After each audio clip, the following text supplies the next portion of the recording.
এটা কি rarest of the rarest case নয়? আমরা জানি রেয়ারেস্ট অফ দ্য রেয়ারেস্ট কেসে হ্যাং টিল ডেথ বা ক্যাপিটাল পানিশমেন্ট হয়। আজকে কোর্টে যখন মামলা করছিলাম তখন শিয়ালদা কোর্টের অভয়ার কেসের রায় শুনে সত্যিই অবাক হলাম। ভেবেছিলাম কিছু বলবো না, কিন্তু কোর্ট থেকে বেরিয়ে মনে হলো কিছু বলা উচিত। কারণ আমাদের মতো লিগাল পার্সন যারা আছি তাদের কাছে আমাদের এই কেসটা সত্যিই আশ্চর্যের মনে হচ্ছে। আপনি ভাবুন তো যে আমরা যখন আমাদের ইন্ডিয়ান পিনাল কোড ছিল তখন as per 302 IPC Indian penal কোডে ক্যাপিটাল পানিশমেন্ট তখনই দেওয়া হতো rarest of the rarest case.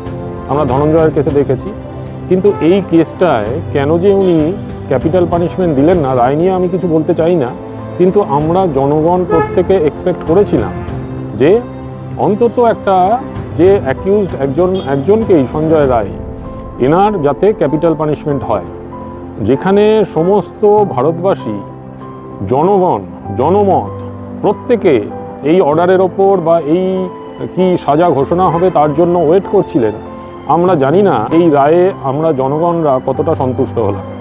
কিন্তু এই যে অফেন্স, যেখানে আন্ডার সেকশন 66, 64 এবং 103(1) বিএনএস এই এতে যে সাজা ঘোষণা হয়েছে, আমার মনে হয় এটা rarest of the rarest case কেন হলো না এটা আমরা বুঝতে পারছি না। এটা কিন্তু ক্যাপিটাল পানিশমেন্ট হওয়া উচিত ছিল। এখন জজ সাহেব যেটা মনে করেছেন সেইটাই হয়তো উনি করেছেন, এবং এভিডেন্স ট্যাম্পার যে হয়েছে তার জন্য criminal কনস্পিরেসিতে 2 and more than 2 persons এইটা রাখা উচিত ছিল। কিন্তু যেহেতু একজন অ্যাকিউজডকেই আইডেন্টিফাই করা গেছে, সেই জন্য এই সাজাটা ঘোষণা হয়েছে। আমরা অন্তত লিগাল পার্সন যারা আছি, আমরা কোর্টে আজকে আলোচনা করছিলাম, আমরা কিন্তু এই অর্ডারের বা এই যে সাজা ঘোষণা হলো এতে স্যাটিসফাইড নই। আপনারাই বলবেন, জনগণই বলবেন এই অর্ডারটা ঠিক হয়েছে কি হয়নি। কিন্তু এই অর্ডারটার এগেনস্টে আমরা নিশ্চয়ই পিটিশনার যিনি আছেন অভয়ের মা বাবা, ওনারা হাইকোর্টে নিশ্চয়ই যাবেন। আমরা রাস্তায় নেমে যারা আন্দোলন করছেন তাদের ক্ষেত্রে আমরা বলতে চাই যে রাস্তায় নেমে আন্দোলন তো চলছেই, কিন্তু কোর্টে সেই দিন যেদিন 9th আগস্ট যে কজন ইনভলভ ছিলেন সেই প্রত্যেকের বিরুদ্ধে একটা মামলা দায়ের করা উচিত ছিল। কারণ প্রত্যেককে ইনভেস্টিগেশনের আওতায় আনা উচিত ছিল।